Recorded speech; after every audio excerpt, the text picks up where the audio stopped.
21 നായികമാര് അല്ലേ? അല്ല അങ്ങനെയാണ് പറയുന്നത്. പക്ഷെ നമ്മൾ ആ സ്റ്റേജിലേക്ക് ഇവരെല്ലാം വിളിച്ച് മമ്മൂക്ക കയറ്റിയെന്നുള്ളതാണ്. ഇപ്പൊ നേരത്തെ പറഞ്ഞ ഒന്നും ആ ചാർട്ടിൽ ഉണ്ടാവില്ലായിരിക്കാം, മമ്മൂക്കനെ വിളിച്ച് കയറ്റി നിർത്തുന്നതൊക്കെ. ആ 21 പേരും ആ എല്ലാവരെയും കൊലപാതകത്തിലേക്ക് പോകുന്നുണ്ട്. സിനിമ കണ്ടവർക്കറിയാലോ അങ്ങനെ പോകുന്നു. പക്ഷെ എല്ലാം വ്യത്യസ്തമാണ് അല്ലേ? സ്നേഹത്തോടു കൂടിയുള്ള അല്ലേ? നമ്മൾ ഞാൻ നേരത്തെ ഭീകരമായിരിക്കുന്നത് എല്ലാം സ്നേഹത്തോടു കൂടി ഒരു സംഭവമായിരുന്നു. പക്ഷെ അവർക്കെല്ലാം കറക്റ്റ് സ്പേസ് കൊടുത്തിട്ടുണ്ട്. ആർക്കും സ്പേസ് ഇല്ലാതെ പോകുന്നില്ല. അതൊരു ചലഞ്ചായിരുന്നു. അത് ഒരു ചലഞ്ച് അല്ലായിരുന്നു. കാരണം ഇത്രയും പേരെ എങ്ങനെയാലും ഇതിനകത്തോട്ട് കയറ്റണം എന്നുള്ള ഉദ്ദേശത്തിൽ അത് ചെയ്തതല്ല.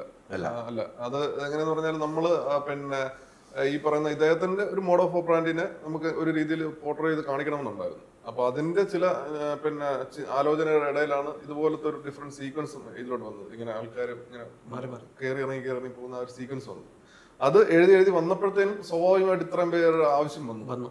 അങ്ങനെ അപ്പം അതിന് പിന്നെ അത് പല തരത്തിലുള്ള പല പശ്ചാത്തലത്തിലുള്ള ഇപ്പൊ രൂപസാദൃശ്യങ്ങളുടെ കാര്യത്തിൽ പോലും കൺസേൺ ആവുന്ന രീതിയിൽ ഉള്ള തെരഞ്ഞെടുപ്പുകൾ നടത്തിയാണ് അത്രയും പേര് തെരഞ്ഞെടുത്തത്. ആ സീനുകളെ കുറിച്ച് പറയുമ്പോഴാണ് മലയാള സിനിമയ്ക്ക് നല്ല നല്ല സിനിമ വന്ന നായികമാര് പോലും ആ ഒരു സീനിന് വേണ്ടി ഭയങ്കര വിജയല്ലേ?